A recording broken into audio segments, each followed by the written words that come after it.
Good evening, everybody, and welcome to another Fringe Talkback. My name is Kate Coley, and I'm here this evening with the wonderful team that brought us MOUSE, which is a new show to our Fringe. It's really fabulous, and I'm super excited to get started. I'll first ask each of you to introduce yourselves and your role in the production, and then we'll jump into some questions. And audience, please, as always, feel free to drop questions in the Facebook comments, and we'll get them answered for you.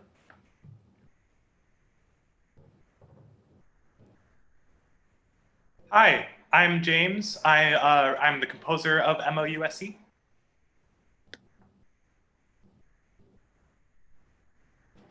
Hi, I'm Mia. I play Ariel, the AI in MOUSE. I'm Rory Sheridan. I wrote, directed, and played the make-em-ups in it. Happy to be here. Thanks. Wonderful. Thank you all again so much for joining me. I'd love to get started with a question for you, Rory, about where the origin of this distant future story came from, inspired by a certain entertainment company mascot. So tell me a little bit about where this take on that history came from. Yeah, so I wrote this word salad a long time ago when I was in law school and thinking about intellectual property law and desperately trying to carve out some sort of artistic release during that very, objective right brain. Mm-hmm. And adapting it to the stage, I realized it was going to need some sort of frame story.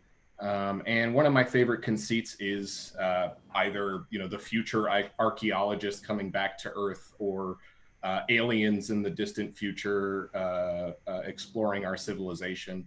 I like the future archaeologist because it implies that the human race lives on. Mm-hmm. And it's been part of literature and culture for a long, long time.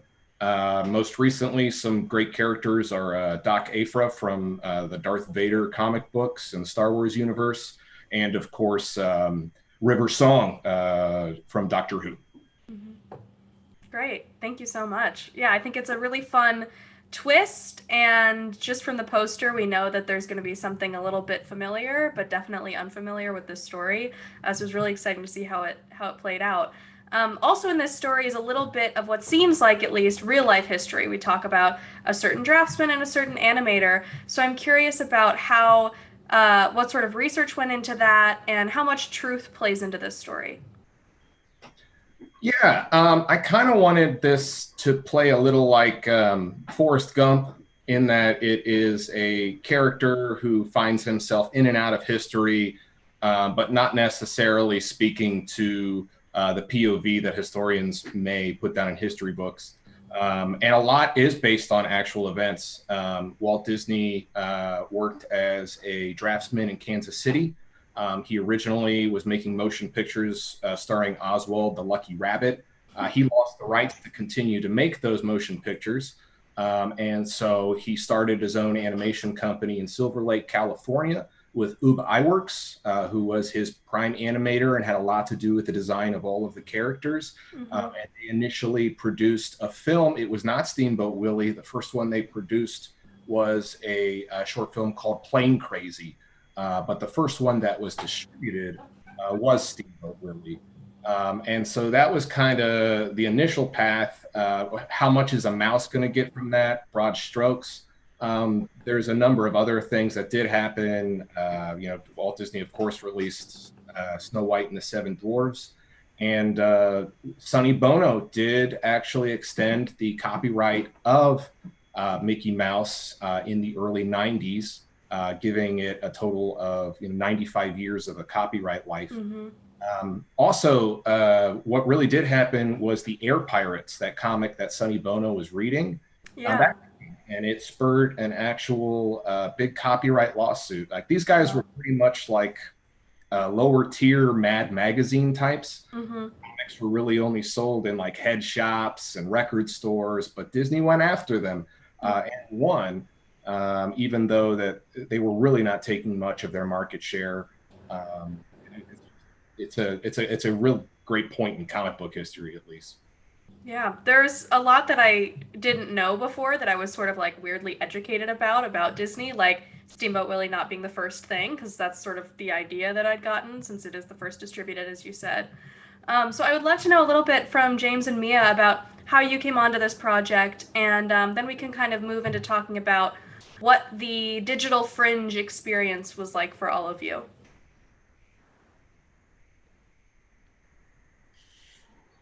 Go for it, James. Okay. Um, so what I loved about this process was Rory. It was very simple. Rory said, "Do you want to write music?" I said yes. He said great, and then he basically gave me free reign. And I sent him a couple emails being like, "Rory, this is what I'm thinking. This is my concept. Does this vibe with your vision?" And he'd be like, "Yeah, that's good. Yeah." Which is liberating as a composer, honestly. But yeah, I was asked very early in the process when it was still going to be a live play, I think. Um, and then I would just ask him to send me chunks of whatever video he had ready, and I would score them piece by piece. And it was a whirlwind process, but I'd get the email in the morning, and then I'd work and work and work for a few hours, send it off, be like, "How is this?" And he'd be like, "It's good." And then, yeah, it was just a one day at a time thing. Wow. So you were actively scoring with the video as it was made ready, like to the video. Yes. Yes. It was done in parts, which was, but I had the script in front of me, so I knew the general format of it and I had ideas. But it was really fun. It was like Awesome. Word salad. So it's lucky that he got as much as he did from. And the last thing I filmed was actually the archaeologist stuff. So the clips there was a lot of like from the old silent films, the like frame missing with just like basic narration. So James really did wonders with the process that was given. Yeah, it was fun. Wonderful. Yeah. Great. Yeah, Mia, tell us a little bit about how you came onto the project and what that was like for you. Yeah. So Rory approached me and was like, "Do you want to be like an AI Siri voice?" It was just supposed to be a voice initially. And I was like, "Bet." Like, cool. And this was, again, before it switched to digital Fringe. And then when the transition happened and Rory said, "This is what I would prefer, is Ariel to be a visual." First of all, I was like, digital Fringe, oh my God, wow. But I think it did an incredible thing specifically for Rory's concept and show to open it up into something that I just think it's beautiful, like what it's been able to thrive in a digital context. And I was so happy to be approached because I love work that goes very far, and the script goes so far, and is just charming. I loved it. So then along the way, it was like, what do you want Ariel to look like now that she looks like something? And Rory is like a very generous actor, collaborator, creator, and was just like, "Yeah, that sounds good. Yeah, that's great. Like, awesome." So it's just something that I was thrilled to be a part of. And yeah, I mean, that was it. It happened pretty simply. Also, personally, I loved when it went digital because I have horrific anxiety as a performer. So when we were filming it and Rory was like, "You can have the script there," I was like, "Oh, well, yeah, great. What a gift." That was amazing. Yeah. Yeah, well, I think you're absolutely right that, it's so interesting to me that the show had, you had this as a live show and then had to turn it digital. Some people scrapped their live ideas and went in another direction or used old footage. This one, to me, watching this show, I couldn't imagine it in a different format because you get so much out of the possibilities of having time to cut and edit, having all the visual art in there, having the character poster board things. I think that it really takes advantage fully of, having to go digital, but really makes the most of it in a really exciting way. We have an audience question from Ricky and Dana who want to know, Rory, how you found the balance between the Disney references. So I think they're referring to sort of the factual piece, the research piece that we talked about earlier, and the plot of the actual play, of the story of the mouse. That's a great question.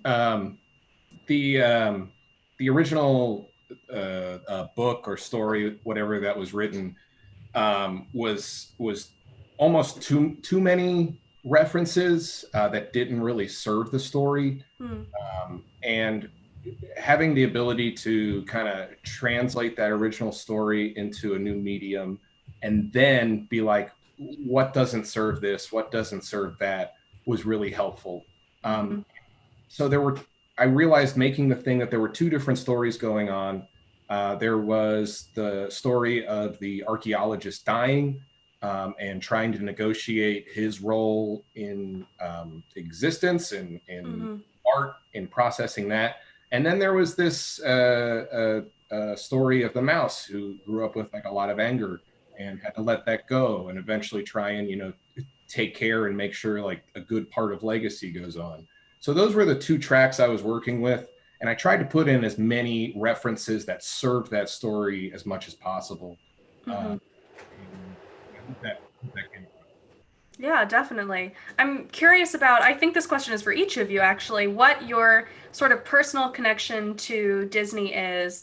If you had a strong one before working on this show, if it's gotten stronger, if it's gotten less strong for some reason. I'm just curious about what, you know, what taps you into this world. Anyone can jump in. I mean, I think that's the great thing about Disney is you can't really be an expert on it. You can't really say like, this is mine. It's everybody's. And I think that's great about it. And the fact that that's the fandom there, whereas they are so tightly wound around protecting their IP is a really interesting negotiation. Me personally, I wanted to be Scrooge McDuck when I was a kid. Not here, but like someone whose job was to go around finding treasure with his friends. I love the Goofy movie. I watched The Little Mermaid, Beauty and the Beast, Lion King, and Aladdin with my little sister about a minute ago. Also, my older siblings, we watched all those 60s movies. Absent-Minded Professor, Shaggy Dog, etc. So yeah, the universality of it, I think, is my favorite part. Great, thank you. I think for me, you cannot extract Disney from American culture broadly. You can't. And that's incredible to think. And I enjoyed it. I'll say that. I enjoyed it and grew up with it. Again, like American culture, you can't extract being a child in America from watching Disney. Right. But I really love the slightly stranger things Disney did. I really like in the 70s and 80s, like what was going on there. We're taking it up. I really love, and so I'm trying to like get my I started thinking about The Secret of NIMH, and then I couldn't remember if that was Disney, and it's not, and I was like, Mia, stay focused. But there's also, but to me, what's so interesting here, and is enveloped in the work, is the complication of it, because there is this weird history of like infighting with animators and people who dropped away from Disney, and that's incredible to me. So that's my personal connection to Disney. I think I answered this question. I feel like I did. Yes. Thank you. I find it so incredibly easy and tempting to be critical and pessimistic and cynical about Disney because it is such a massive corporation. It's such a monopoly at this point. And I'm so frustrated at the legions of people who follow them and support them so uncritically. And I do love that this piece sort of touched on that and how there is a dark side to the corporation. At the same time, I have such a connection with especially the 90s Renaissance Disney films, especially because Howard Ashman, for anybody watching who didn't know this, Howard Ashman was a gay man who died of AIDS while he was working on Aladdin. And he and Alan Menken, the composer, essentially saved the Disney company with Little Mermaid. Like when it came out, it was a revolutionary, like it incorporated the Broadway musical structure into film. And that was like the sort of the basis of the whole Disney formula. And when I watch those Beauty and the Beast, Aladdin, and Little Mermaid, it's such a personal experience, and I adjust my lens every single time I watch those movies. Like I can watch them again and again and get something new out of them with a different perspective. And I think that speaks to the universality that Rory mentioned. So those movies are never going to go away. Right. And I'm sad that they're making so much money, but I have it on DVD, so I'm not giving. Yeah. Well, I think you all are, tapping into this idea of like, as a kid, you love Disney because the stories are wonderful and it's entertaining. And then as an adult in the arts, you can have a secondary perspective on it. You can have this critical lens, and you can also appreciate it for the beautiful art that it is, like you were talking about, James, and the people behind the magic of it all, in a really fascinating way, especially after having watched MLUSC and learning about the infighting, which is great. I want to ask each of you also to talk a little bit about sort of what your takeaways will be from this experience, from having to adapt to this digital format, and what you might carry forward into future digital projects or future live projects.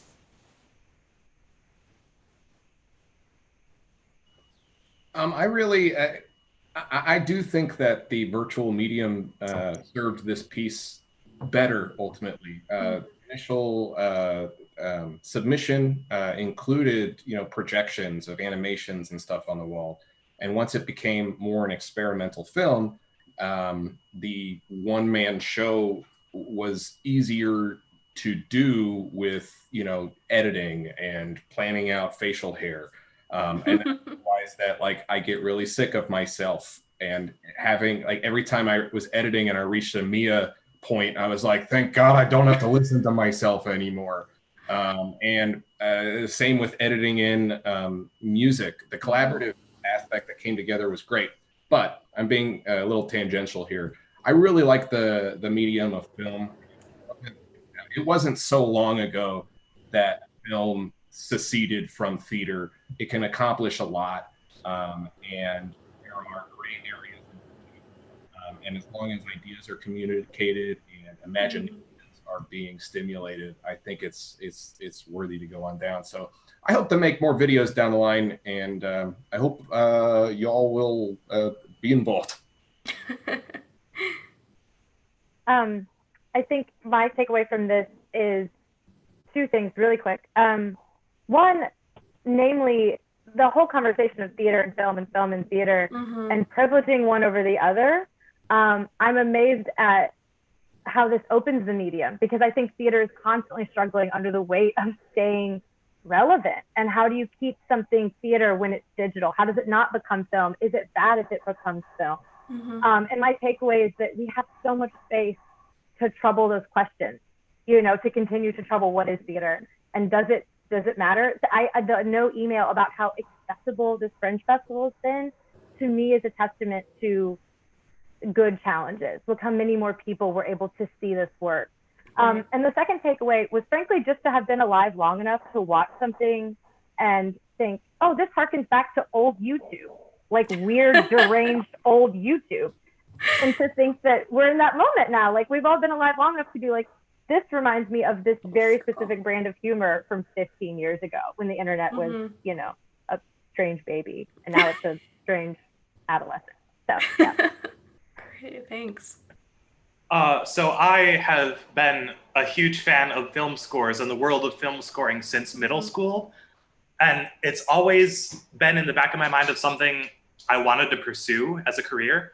And then by chance, kind of, in college, I fell in love with theater and I saw plays obsessively. And that is when the No reached out to me and was like, hey, would you like to write music for our next play? We see you writing music all the time and you come to the No all the time. How would you like to collaborate? And I said, great.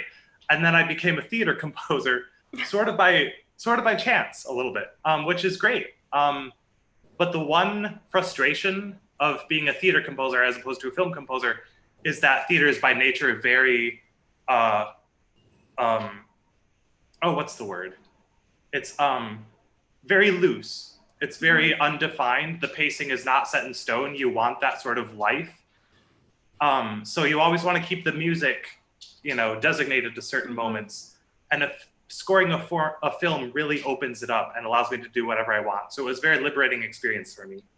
And it was the first sort of film experience I've done like that. So it was very, very rewarding. Yeah.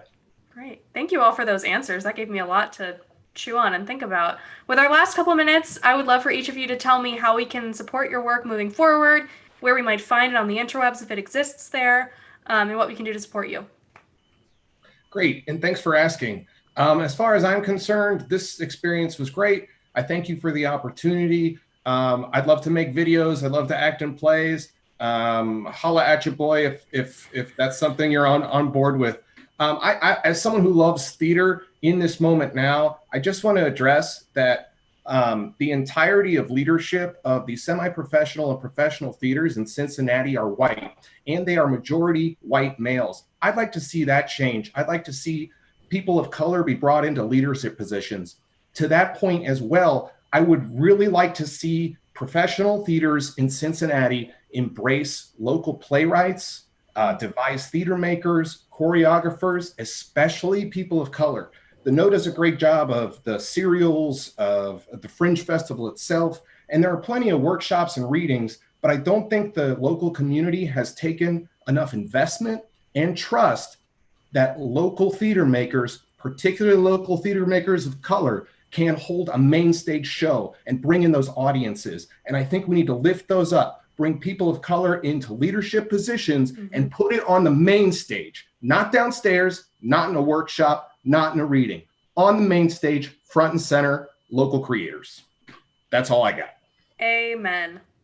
Thank you. I'm going to jump on that because you can find me on the internet. I'm, straight passing queer white woman. I'm accessible, but I would urge everyone in theater, but specifically in Cincinnati. Cincinnati, according to the 2018 census, is 44% Black.